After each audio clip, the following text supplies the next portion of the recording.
애틀랜타 라디오 코리아 12월 5일 화요일, 오늘이 한 뉴스입니다. 중국에서 폐렴이 계속 퍼지며 일부 지역에서 코로나19 때 시행했던 건강코드가 다시 등장했다는 보도가 나오고 있습니다. 이제 폐렴은 주변국에서도 퍼지고 있는 양상입니다. 앞서 타이완이 어린이나 노인 등 면역력이 약한 사람들에게 중국 여행 자제령을 내린 데 이어 인도네시아에서도 국경에서 검문과 중국발 여행자에 대한 주의를 강화했습니다. 수도 자카르타에서 어린이들 사이에 마이코플라스마 폐렴이 급속히 퍼지고 있는 데 따른 조치입니다. 한편 마이코플라스마 중국 폐렴 어린이 환자가 한국에서도 크게 늘어나고 있습니다. 이번 폐렴은 다른 질환과 함께 유행할 우려까지 겹치면서 감염병 대응에 경고등이 켜졌습니다. 내년 조지아주의 소득세율 인하폭이 커질 예정입니다. 어제 브라이언 캠프 조지아 주지사는 주의회 지도부와 함께 내년 1월 소득세율을 5.39%로 낮출 것을 지지한다며 소득세율 인하를 가속화할 것을 촉구했습니다. 이 법안은 조지아 역사상 가장 큰 소득세 감면 중의 하나로 완전히 시행될 경우 납세자들은 연간 10억 달러 이상의 비용을 절약할 수 있습니다. 이 법안에 따르면 내년 1월 1일에는 5.49%로 인하될 예정이었지만 캠프 주지사는 이보다 5.39%로의 인하를 추진하고 있으며 이는 올해 소득세율인 5.75%에서 0.36% 하락한 것입니다. 기획예산국은 소득세를 인하하는 법안이 통과되면 2024년에 약 11억 달러의 세금을 절감할 것으로 추산하고 있습니다. 주의회는 내년 초 정기회의에서 새로운 법안을 심의할 예정이며 인하된 소득세율은 통과될 경우 1월 1일부터 소급 적용됩니다. 이 소득세율 인하와 함께 이 세전 표준 공제 혜택도 커집니다. 단일 납세자 또는 세대주는 12,000달러를 공제받고 부부 합산 신고의 경우 2030년까지 24,000달러를 공제받습니다. 또한 자녀나 부양가족이 있는 경우 1인당 3,000달러씩 공제해줍니다. 팬데믹 기간 미국 가구 중 아시아계의 자산이 인종 가운데 가장 많이 증가한 것으로 나타났습니다. 여론조사기관 퓨 리서치 센터에 따르면 코로나 기간인 2019년에서 2021년 미국 중위 가구의 순 자산은 30%가 증가해 16만 6,900달러에 달했습니다. 많은 미국인이 주택 가격이 치솟고 봉쇄로 돈을 쓸 기회가 줄어들자 빚을 갚고 저축을 늘렸기 때문이라는 분석입니다. 인종별로는 아시아계 가구가 가장 많은 재산을 보유하고 있었습니다. 아시아계 가구의 순자산은 2021년 32만 900달러로 같은 기간 43%가 증가했습니다.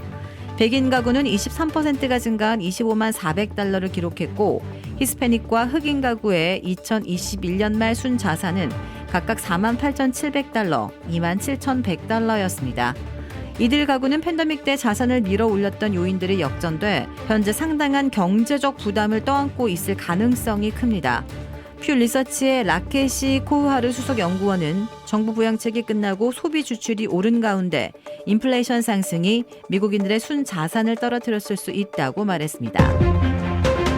미 유력 언론들이 도널드 트럼프 전 대통령의 내년 대선에서 승리할 경우 독재로 치달을 수 있다는 경고를 잇따라 내놓고 있습니다.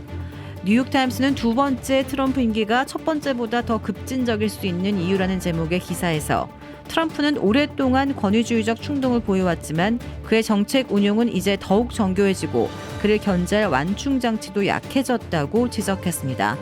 워싱턴 포스트는 칼럼을 통해 트럼프가 박해 캠페인을 성공적으로 시작하고 야당이 이를 막을 힘이 없다는 것이 입증된다면 미국은 돌이킬 수 없는 독재 체제로 전락하게 될 것이라고 주장했습니다. 시사잡지 디 애틀랜틱도 경고라는 제목의 글에서 트럼프의 두 번째 임기가 이민, 시민법, 법무부, 기후 등에 어떤 의미가 있을지 시리즈로 다루겠다고 밝혔습니다. 이와 함께 대표적인 반 트럼프 인사인 리즈 체니 전 하원 의원도 MBC와의 인터뷰를 통해 미국이 트럼프 치하에서 독재 정권이 되는 것은 매우 현실적인 위협이라고 우려라고 말했습니다.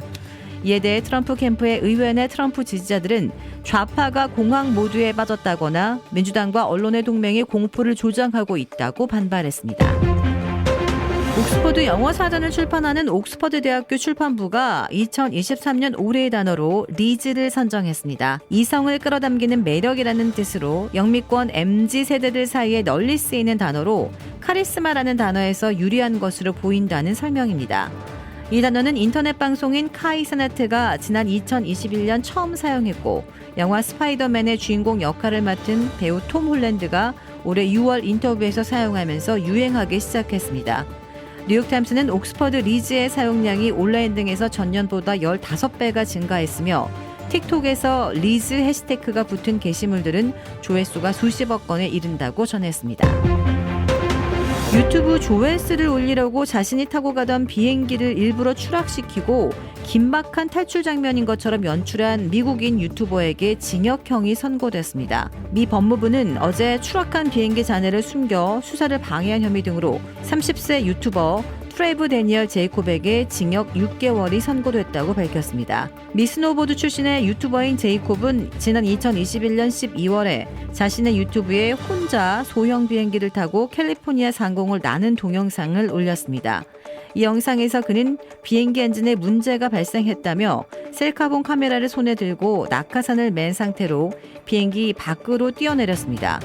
비행기는 이후 얼마 지나지 않아 땅으로 곤두박질 쳤고 추락 장면은 기체에 설치된 카메라에 모두 담겼습니다.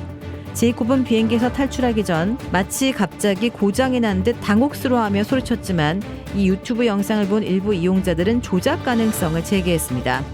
이후 제이콥은 연방 수사를 방해하고 증거물들을 은폐한 혐의 등으로 기소됐습니다.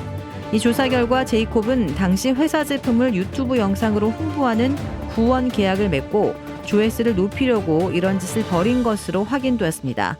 또 추락 장소를 모른다고 거짓말을 하고는 몰래 추락 장소를 찾아가 잔해를 없애기도 했습니다. 항공당국은 앞서 지난해 제이콥의 조종사 면허를 취소했습니다. 블라디미르 푸틴 러시아 대통령이 러시아와의 한국의 협력이 양국 국민에게 이익이 되는 파트너십 궤도로 복귀할지는 한국에 달려있다라고 말했습니다. 푸틴 대통령은 모스크바 크렘린궁에서 열린 21개국의 대사 신임장 제정식에서 이같이 말하면서 러시아는 이를 위해 준비가 돼 있음을 강조하고 싶다고 밝혔습니다. 그러면서 안타깝게도 한국과 러시아의 관계는 어려운 시기를 겪고 있다며 몇 년 전까지만 해도 양국의 관계는 건설적인 방식으로 발전했고 특히 경제 분야에서 상호 이익이 됐다고 평가했습니다. 지난 7월 임명된 이도훈 신임주 러시아 한국 대사는 우크라이나 전쟁을 계기로 대러시아 제재에 나서면서 비우호국으로 같이 지정된 영국, 독일 등과 함께 푸틴 대통령에게 신임장을 제정했습니다. 신임장 제정은 파견국의 국가 원수가 신임 대사에 수여한 신임장을 주재국 국가 원수에게 전달하는 절차입니다. 주택 구매뿐만 아니라 커머셜, 웨어하우스, 비즈니스 건물까지 부동산계의 큰손 이주환 부동산. 크레딧 카드 빚 최대 80%까지 탕감. 크레딧은 지켜드리고 빚은 줄여드리는 O3 컨설팅이 오늘의 한 뉴스를 후원합니다. 이상 애틀랜타 라디오 코리아 12월 5일 화요일 오늘의 한 뉴스의 고지선이었습니다.